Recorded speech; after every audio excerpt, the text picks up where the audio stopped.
রাত গভীর, দূর থেকে ধোঁয়া উঠছে।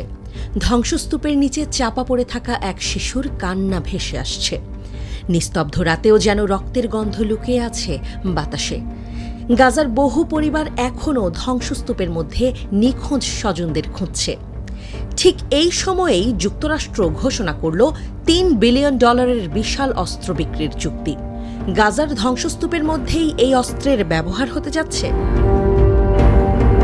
এই অস্ত্রের ভাণ্ডারে কি কি আছে?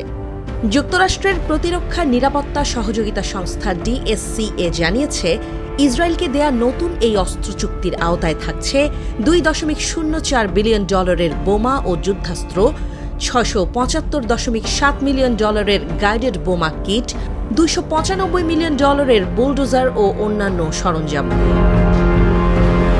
এই বুলডোজারগুলোর বিশেষত্ব হল এগুলো সামরিকভাবে সজ্জিত, যা ইসরায়েল সাধারণত ফিলিস্তিনি বসতভিটা ধ্বংসের জন্য ব্যবহার করে। এই অস্ত্র বিক্রির যৌক্তিকতা কি?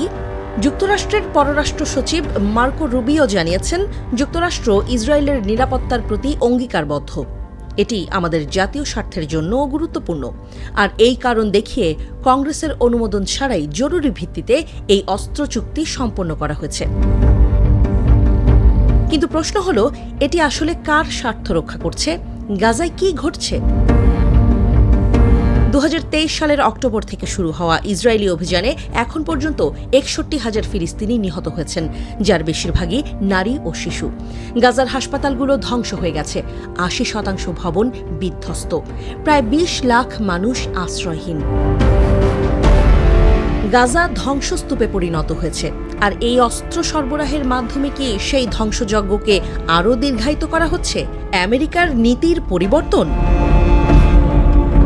প্রসঙ্গত, সাবেক প্রেসিডেন্ট জো বাইডেন ইসরায়েলের বিরুদ্ধে 2000 পাউন্ড ওজনের বোমার একটি চালান আটকে দিয়েছিলেন, কারণ এসব বোমা দিয়ে আরও ভয়ঙ্কর ধ্বংসযজ্ঞ চালানো হতে পারে বলে আশঙ্কা করা হয়েছিল।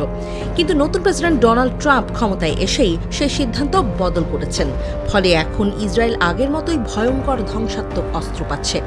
এই অস্ত্র কি শুধু আত্মরক্ষার জন্য? যুক্তরাষ্ট্র বলছে এটি ইসরায়েলের আত্মরক্ষার জন্য। কিন্তু আত্মরক্ষার নামে যদি পুরো একটি অঞ্চল ধ্বংস হয়ে যায়, তাহলে সেটিকে কি বলা হবে? বিশ্বের প্রতিক্রিয়া কি? জাতিসংঘ ইতোমধ্যেই ইসরায়েলের হামলাকে গণহত্যার আশঙ্কা বলে সতর্ক করেছে। আন্তর্জাতিক মানবাধিকার সংস্থাগুলো একে যুদ্ধাপরাধ বলছে। মধ্যপ্রাচ্যের দেশগুলো এর বিরুদ্ধে তীব্র প্রতিক্রিয়া জানাচ্ছে। পরবর্তী পরিণতি কি হতে পারে? এই বিশাল অস্ত্র চুক্তির মাধ্যমে কি ইসরায়েল আরও আগ্রাসী হয়ে উঠবে? গাজার জনগণ কি আরও ভয়াবহ হামলার শিকার হবে? নাকি এই অস্ত্র প্রদান ভবিষ্যতে যুক্তরাষ্ট্রকেও আন্তর্জাতিক চাপের মুখে ফেলবে?